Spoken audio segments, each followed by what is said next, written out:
How you doing, everybody? Welcome, YouTube squad. This is the Real Housewives of Atlanta, season 13, episode 13 review. Thank you so much, those of you who are in support of me.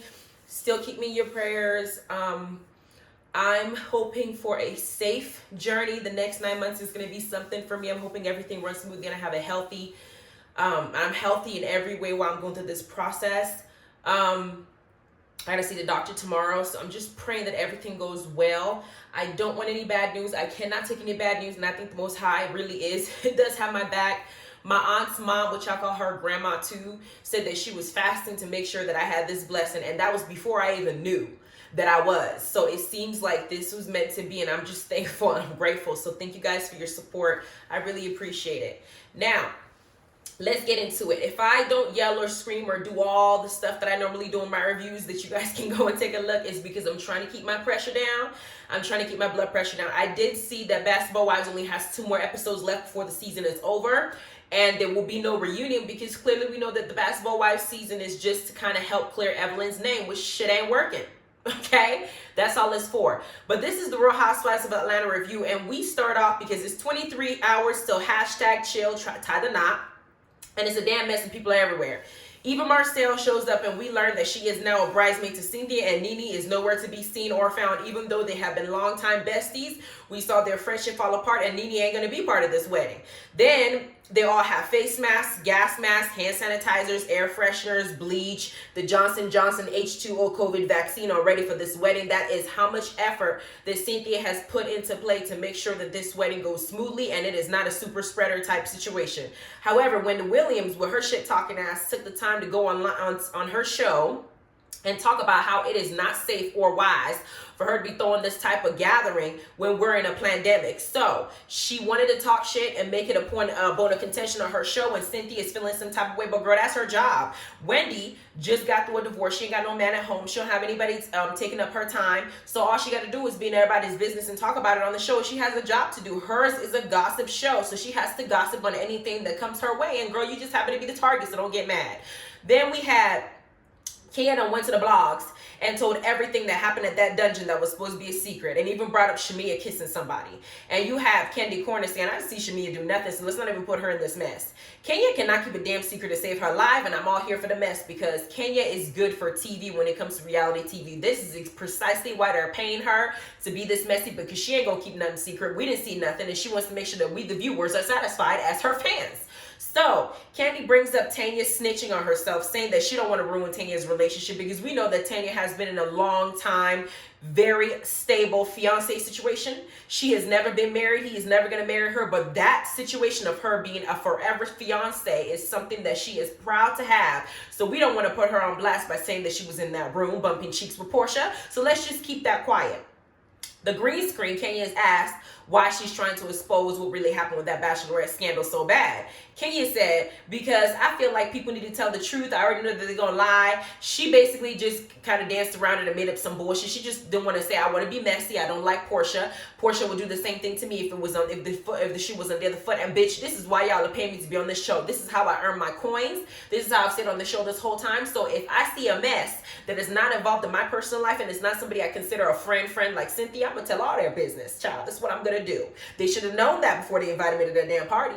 Then we had Marlo, Porsha, Drew, and Shamia meeting up to discuss Cynthia's upcoming wedding and having a girls just want to have fun night. And Drew decides to bring up the hashtag "It wasn't me" that's spreading, that Marlo did, I think Toya did, and Kenya did. Once that information about what happened in South Carolina was leaked to the blogs, everyone wanted to make sure that the finger went pointed at them as far as being a snitch and being the one who told the, who spilled it. So they all had this hashtag "It wasn't me" thing going on. Then Porsha is over there thinking that Marlo and Kenya only made up because they're being fake, because Kenya wants people on her team while she's trying to air out Porsha's business and technically shame her. The thing that Porsha don't understand is, I'm curious when she watches the show during the reunion and realizes that it was Cynthia who orchestrated them actually getting along and fixing their relationship, that it wasn't Kenya who actually went up to Marlo and tried to be friends with her or mend things. She's gonna look like a dumbass. They just happen to mend things, Porsha. You just mad at Kenya because Kenya is telling all your business, and you expected that when they said keep everything in the dungeon, she was gonna keep her mouth shut. But child, she ain't your friend, and you were not a friend to her. When Kenya does something that Porsha don't like treating them like the worst host ever at that South Carolina situation, Porsha was on her about it, especially because she was a bad host. I don't know, even though the producers put her as the representative host, she was a bad host. At the same time, Porsha, if you put yourself out there and you were caught having sex and saying all these things and ooh, and on Bolo's pole, Kenya will definitely say something. I mean, hell, y'all were doing it till 6 in the morning. He didn't leave till 7 in the morning. I mean, hell, damn. Now we had Porsha, Toya showing up with a happy vibe, so much so that Drew decided to shake ass in front of her. But that was before they got alcohol in Toya's system. Y'all know when Toya has alcohol in her system, she starts doing some crazy stuff because she can't handle that liquor in her little ass body. So they decided to play truth or dare. And Toya says that if she could scissor anybody, it would be Drew. Which I thought was, makes sense because I think that both of them have some serious sexual tension going on. They are always arguing in each other's presence. Just go ahead and pound it out and call it a day. Then Marlo decides that she was going to show her titties. And I'm thinking, Marlo, do you know that there are cameras all over the place here? Y'all here showing your 40-something-year-old titties on national television. Do they not know that they are going to film this? I don't understand. Then we had Drew talking about how B. Scott posting saying that Porsha and Tanya were basically the ones who were fucking at the Bachelorette because Tanya put herself in the scene of the crime. And she also said that Kenya must have been the one to leak it. But then Porsha turns to Toya and decides to say, Toya, I think your ass is the one that leaked it because you keep bringing it up because Toya wants to be messy and wants to talk about some bullshit now that she has alcohol in her system. Now, Drew decides to pipe into the conversation that Porsha and Toya are having regarding this B. Scott leakage and this block thing that she just created. Drew does not like Toya, so any chance that she gets to check Toya, she's going to jump at it. So Toya decides to say that Drew decides to tell Toya, I don't know why you seem to be depressed about the situation so much because when we were at the South Carolina at the dinner table, you decided to talk about me shaking my ass and twerking the little ass that I do have in front of this bolo guy on his pole when I had a husband. Toya said, yeah, that's because you try to judge me on what I was doing with my husband, saying that I didn't understand the sanctity of marriage and everything. So yes, I'm going to call you out. I mean, who's married and is twerking and bent over on a coffee table when she's supposed to be married in a happy relationship? Then Drew says one of the most ignorant shit I've ever heard. She said, I have a perfect marriage and I have a perfect kids. I damn near fell out that bed while watching the show. Drew, baby, I have a perfect marriage. The first episode that this season started, we couldn't even figure out where your husband was all the way in Florida because you guys had a fight. He was gone for 3 days. And we still, in episode 13, don't know what he was doing in Florida. Hell, your ass still don't know. There is no way in the hell I would be married and my husband goes out of state for 3 days because we had a disagreement and I still don't know what happened. He wouldn't tell me the hotel he stayed. He wouldn't tell me who he was with. And you still sitting up here talking about you have a perfect marriage, child? Girl, bye. Then Drew decided to take it personal when Toya responded to her by saying that's why your husband is struggling. So she goes all the way off and we're thinking that she's about to give her the Chicago ass whooping. Then Drew starts telling, Toya decides to leave that conversation and start telling all of Kenya's business. She says that Kenya and Mark are going through divorce and that Mark has asked Kenya for alimony. And what Toya don't seem to understand is the type of friend that Kenya is. Kenya will keep your secret and your personal business if she considers you a friend because she's not out here telling Cynthia's business and she's not out here telling Candy's business. But the moment that Kenya puts you at arm's length and decides that you are not cool, we're not friends, she will start telling every single thing that she sees and she will get at you to make the show. She trusts Toya. That's why she told Toya her business. She trusts Candy. That's why she told Candy her business. And Candy previously in the episode said, Kenya don't want her business out there, Toya, so let's not talk about it when she was trying to bring it up at Cynthia's little soiree. So now Toya is doing the exact same thing that Candy was trying to warn her not to do because she got liquor in her system and she telling everything. And Marlo is there to peep all of it because Marlo's going to run and tell Kenya, yo, Toya is telling all your business, including telling people that Mark is trying to get your money from alimony. So my assessment of Toya is messy and she talks too damn much and she's a little bit immature and petty. Then we get to 10-10-20 and I'm thinking, damn, 10-10-20 is also the same date that I legalized my relationship on paper with my baby. It is also the same date that my cousin chose to get married during this pandemic, right? And here we are, 10-10-20, and Mr. and Miss Chill are finally getting, they're finally tying the knot, and it looked absolutely beautiful considering the situation that we're all facing right now. Because I'm looking at Cynthia. 50 Cent always look bomb when she's getting married. Her wedding dresses that she has chose being a previous model, she is gorgeous. At 50 years old, her body is great, her face is bomb, she don't crack. Mike is a handsome man, and I was very happy for them. Candy, Eva Marcel and and Kenya were bridesmaids wearing this white beautiful dresses coming down the aisle. It was absolutely gorgeous. Cynthia and Mike wrote their vows to each other. It was absolutely beautiful. I do hope that this time this marriage works out. It don't end up like the whole Cynthia and Peter dynamic. It seems like it's going to be a lot better, because when Peter was marrying Cynthia, Cynthia's parents and Cynthia's mom and Marlo were not for Cynthia actually marrying Peter. They didn't want it. So it created a rift, because Peter wasn't humble, even trying to smooth out the situation. He didn't give a damn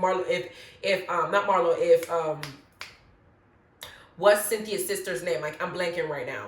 If she got along with Peter or not, Peter didn't care. And that was also an issue. So it seems like Mike actually has a great relationship right now going into the marriage. So I think that they have a good support system. So I hope it works. Plus Noelle likes him a lot and, cares for her and stuff like that. Then we had, in the corner, we see Dennis up in the cut looking for his next victim. Now that he's at the wedding, even though Cynthia told Porsha that she would not let Dennis come if that's what Porsha really wants. But here he is over there in the corner looking like Mr. Clean off here in this wedding. But then the next scene that we see that I want to address is Porsha and Dennis are finally hashing it out on camera about their relationship failures. And I'm sitting here thinking about, this is a waste of camera time. Number one, Porsha did not know this man when she decided to marry him. She did not know him when she decided to have a baby by him. What Porsha knew about was that he had a lot of money, and that's what she wanted. He was throwing money in her face. He tattooed and her name along with all the other girls. He tattooed on himself, and she saw red. She wasn't seeing anything else. She didn't take the time to get to know him. She didn't take the time to court properly. All she wanted was, she saw what she thought was everything that she wanted in her life in Dennis. And then within a year, he cheated on her. They didn't have a baby. They had the pandemic. They were stuck in the house, not having to get to know each other for real. For real, she's kicking him out every other day. Then Porsha made a rookie mistake involving her mom in their relationship affairs. They were engaged forever, never actually making down the aisle. It was just too much. But you can genuinely see that there was some love there. As much as I don't think that Dennis and Porsha's relationship will work, and I said it in my previous reviews, that relationship was doomed from the very beginning. We all saw it. Everybody saw it. She's the only one that didn't see it and was trying desperately to hold it together, especially after he cheated. That shit wasn't going to work. But it was hard to see Porsha hurting, because now there's a baby in play.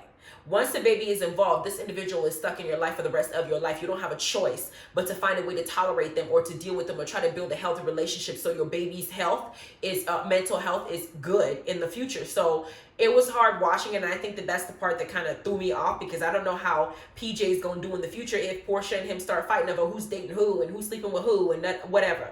All that stuff is going to create a mess. So they agree that they're going to try to move on. I'm thinking that they might need some professional help to help with their communication and to help with understanding both where they're coming from. But it was good to know that they had this talk in the first place. So the episode ends, and next episode we see what's happening is that Marlo is going to go to Kenya and finally tell Kenya, yo, Toya's telling all your business and talking shit. Toya is moving like a snake. Toya is don't know how to behave. Toya is out here doing messy. Maybe she's trying to secure her spot next season. Who knows? But she's doing you dirty, girl. She targeted you. And Toya is about to find out how quickly Kenya can flip and how horrible Kenya can be to her if she gets on her bad side. And I can't wait for it, because I want to see how this plays out, because Toya is firecracker and so is Kenya. Then we have what else did I see going on? I don't remember half the stuff. I'm fatigued most of the time these days. I'm still trying to figure out. I haven't hit the morning sickness part where I'm gonna be throwing up, but exhaustion is definitely real. But this episode was entertaining. I didn't see last episode, so I didn't want to touch on some of the things that occurred there, because I just couldn't. I don't want to go back and have to spend an hour rewatching something that already passed. But Love and Hip Hop is doing tonight, and I'm gonna try to do Love After Lockup later on. Hopefully y'all enjoyed this review. You guys have a wonderful day.